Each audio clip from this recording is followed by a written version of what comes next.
Que ferais-tu si ta vie et celle de ta famille étaient en danger à cause de la peur d'un roi, après des siècles de prospérité en Égypte grâce à Joseph? Son histoire en Égypte commence de manière dramatique lorsque ses frères, poussés par la jalousie et la rancune, le vendent comme esclave à des marchands ismaélites en route vers l'Égypte. Il n'avait alors que 17 ans, un jeune plein d'espérance et de confiance en l'avenir. Mais la trahison de ses propres frères l'a conduit en terre étrangère, loin de la protection de sa famille et des promesses faites par Dieu. Une fois arrivé en Égypte, Joseph est vendu à Potiphar, un officier de haut rang du Pharaon, chef de la garde royale. Bien qu'il ait été réduit à l'état d'esclave, la Bible nous dit « L'Éternel fut avec Joseph et la prospérité l'accompagna ».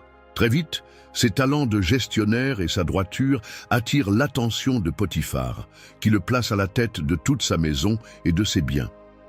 Joseph devient un homme de confiance, occupant une position d'autorité qui le met en contact direct avec la haute société égyptienne. Pourtant, sa vie en Égypte ne sera pas exempte de difficultés. La femme de Potiphar, probablement séduite par la jeunesse et l'élégance de Joseph, tente de le séduire. Mais Joseph refuse, restant fidèle à Dieu et à ses principes. Frustrée et en colère, elle l'accuse alors faussement de tentative de viol, ce qui conduit Joseph en prison. Même emprisonné, Joseph ne perd ni sa foi ni sa confiance en Dieu. En détention, il continue à démontrer sa capacité à interpréter les rêves, ce qui lui vaut la confiance du chef de la prison, qui le charge de s'occuper des autres détenus. C'est dans ce contexte qu'il interprète les rêves de deux hauts fonctionnaires du Pharaon, l'échanson et le boulanger. Et comme toujours, ces interprétations se réalisent exactement. Des années plus tard, le Pharaon fait des rêves troublants que nul sage ou magicien d'Égypte ne parvient à expliquer. C'est alors que l'échanson, libéré entre-temps, se souvient de Joseph et parle au Pharaon de cet homme détenu qui avait le don d'interpréter les rêves. Le Pharaon fait aussitôt venir Joseph et ce dernier, présenté devant la cour d'Égypte, interprète avec justesse les rêves du roi. Il annonce 7 années d'abondance suivies de 7 années de famine. Il conseille aussi de stocker les récoltes pendant les années de prospérité afin de survivre aux temps difficiles. Émerveillé par sa sagesse et ses compétences en gestion, le Pharaon ne se contente pas de libérer Joseph. Il le nomme gouverneur de toute l'Égypte, le plaçant à la tête du plan national de stockage et de distribution des vivres.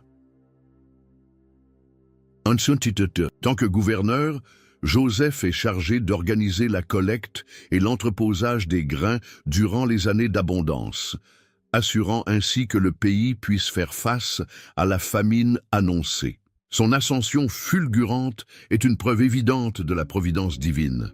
Sa sagesse et son intégrité l'ont élevé de la condition d'esclave à la seconde position la plus puissante du royaume, juste après le Pharaon.